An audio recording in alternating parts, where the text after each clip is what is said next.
để học hỏi thêm các cái kỹ năng sống. Hiện nay mới chỉ có một số trường công lập tuyển mở khóa học hè về môn đổi mới cách dạy và học như thế này.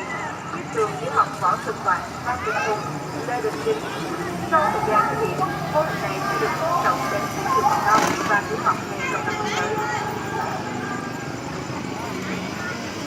Ở đây đấy là nhà trường và các bậc phụ huynh đều mong muốn mang đến em nhỏ những điều tốt đẹp nhất, nhưng không phải em nhỏ nào cũng được may mắn như vậy.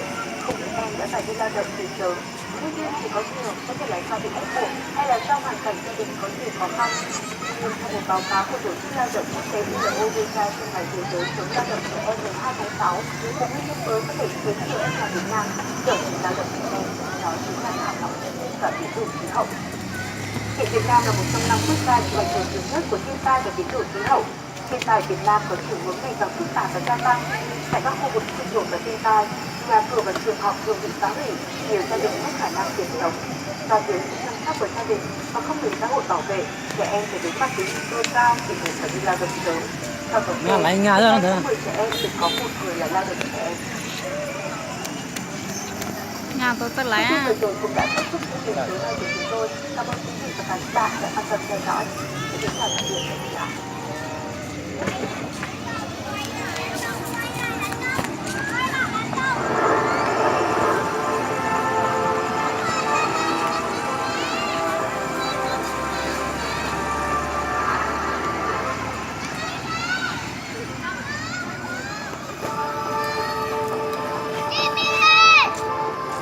Để cả nhiều tên bắt không đi nữa đó.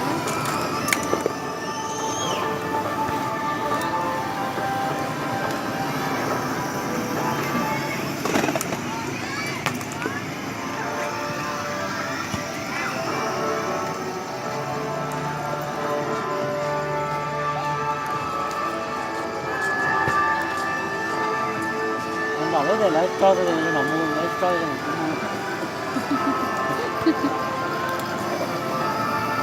Cho mẹ mẹ đều đi mà tí tao sẽ lấy.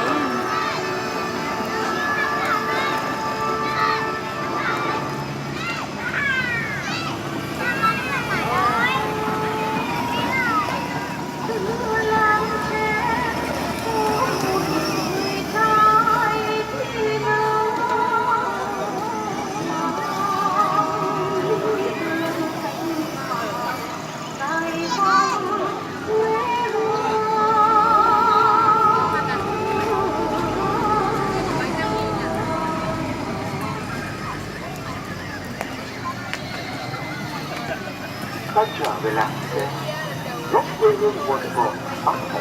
một cha Bút trò luôn nó. Bút trò luôn mà bây giờ chết này hạt chỉ đứa ta sẽ má cho chó rồi. tới bởi vì lo tới mũi Em lấy mà xí hả, mua cho chó ý người rồi trái trái này ta sẽ. lúc về cho điều khiển đấy nhá lúc là lô một tay đó Giờ thì Căn nhà trên đất thấp của miền Trung đặc thù, kiên cường vươn lên bão gió. Những cái ân tư sinh ra, tức ơn to gia đình tốt, mà bố Nguyễn Vĩnh Chắc được vua Nguyễn phong tặng đỗ phó bản năm Tân Sửu 1901, cũng là nơi cụ trường dạy dỗ các con đạo lý làm người và những giá trị việt, cũng là nơi này thời đó nóng xe đúng là mà gia đình phó bản vẫn quên quần bản và thực tế của công trình thời thuộc với các nhà nho yêu nước trong cuộc mà đâu biết lý tưởng của chính cưới vì ước quên thân đã ngấm sâu vào người con nước cung này. Để rồi từ việc xóm làng bước chân người ra đi khắp năm châu quả đường dân chúa hiểu rồi đâu có khi nào phút ngạc thành ra thành chính quyền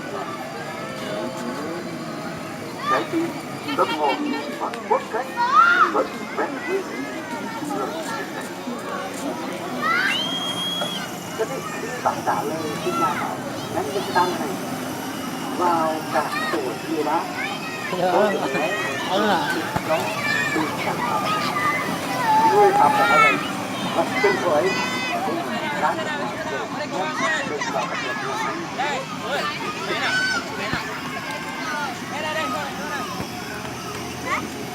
với những người chồng tình ra 50 năm ấy biết bao nhiêu tình phát hiện giờ những một thói quen của các bậc thế hệ quê mình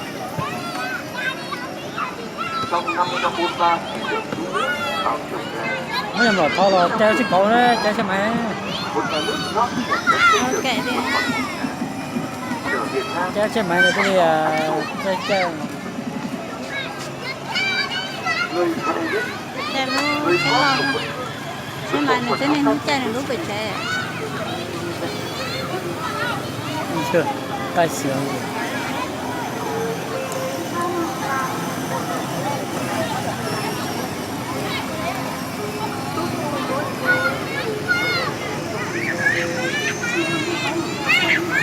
ô chỗ này tôi nói thì mày khổ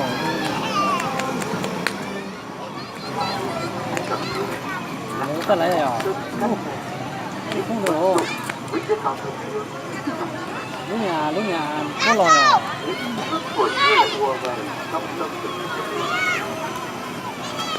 người xúc động tâm tình người xa quê tại 50 năm thường sinh đến năm 2000 một mực sử dụng